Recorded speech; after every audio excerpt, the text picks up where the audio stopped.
সেমাই দিয়ে তো আমরা কত ধরনের ডেজার্ট তৈরি করে থাকি। আজকে তৈরি করব আমার খুবই পছন্দের নারিকেল ও সেমাই দিয়ে তৈরি মজাদার জর্দা সেমাই বা ঝুরা সেমাই। চলুন দেখে নেই আমি কিভাবে তৈরি করি। তার জন্য প্রথমে দরকার সেমাই। সেমাইগুলোকে আমি ছোট ছোট করে ভেঙে নিচ্ছি আমার প্রয়োজন অনুযায়ী। এবার একটি প্যানে দিয়ে দিব 2 টুকরা বাটার। বাটারটা কিছুটা গলতে শুরু করলে দিয়ে দেব ভেঙে রাখা সেমাই প্রয়োজন মতো। বাটারের মধ্যে খুব ভালোভাবে ভেজে নেব। এই সেমাইটা আগে থেকে ভাজা থাকে, তাই খুব বেশি ভাজার প্রয়োজন নেই। ভেজে তুলে নেব। এবার সেম প্যানে দিব কিছুটা পানি। পানিতে যখনই বলক আসবে তখনই ভেজে রাখা সেমাইগুলো দিয়ে কয়েক সেকেন্ড রেখে একটা স্ট্রেনারের মাধ্যমে পানি ঝরিয়ে নেব। বেশি সময় রাখা যাবে না, এতে সেমাই গলে যেতে পারে।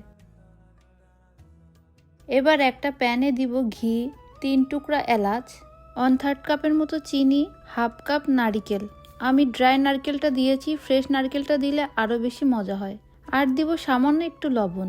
নেড়েচেড়ে মিশিয়ে নিব। চিনি হালকা গলতে শুরু করলে সেদ্ধ করা সেমাই দিয়ে আবারও কিছুটা মিশিয়ে নিব।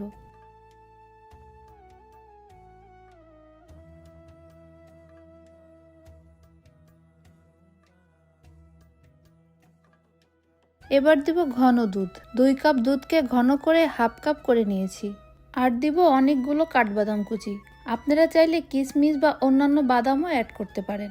এভাবে কিছুক্ষণ রান্না করে নিব। 1/4 কাপ পাউডার মিল্ক অল্প অল্প করে দিব আর ভালোভাবে মিশিয়ে নিব।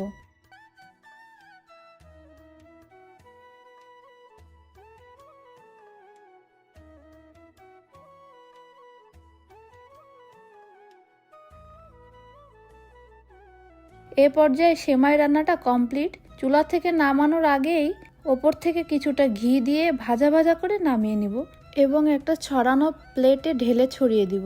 এতে সেমাইটা দ্রুত ঠান্ডা হয়ে যাবে এবং অনেক বেশি ঝরঝরা হবে। ব্যাস, খুব সহজেই তৈরি হয়ে গেল মজাদার জর্দা সেমাই বা ঝুরা সেমাই। ঠান্ডা বা গরম দুইভাবেই খেতে দারুণ মজা লাগে।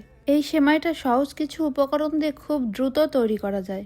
এটা খেতে দারুণ মজার হয়, আর নারকেল দিলে তো স্বাদ দ্বিগুণ বেড়ে যায়। অতিথি আপ্যায়নে, ঈদে বা যে কোনো অনুষ্ঠানে এই রেসিপিটা মাস্ট ট্রাই। সেমাইটা দেখতে দারুণ লোভনীয় হয়েছে, আর কতটা বেশি ঝরঝরা হয়েছে সেটা তো আপনারা দেখতেই পারছেন। এই সেমাইটা কি আপনারা নারকেল দিয়ে বা নারকেল ছাড়া খেতে পছন্দ করেন? অবশ্যই কমেন্ট করে জানাবেন। যদি রেসিপিটা ভালো লাগে তাহলে লাইক, কমেন্ট ও শেয়ার করতে ভুলবেন না। আর নতুন নতুন রেসিপি পেতে আমার পেজটি ফলো করুন।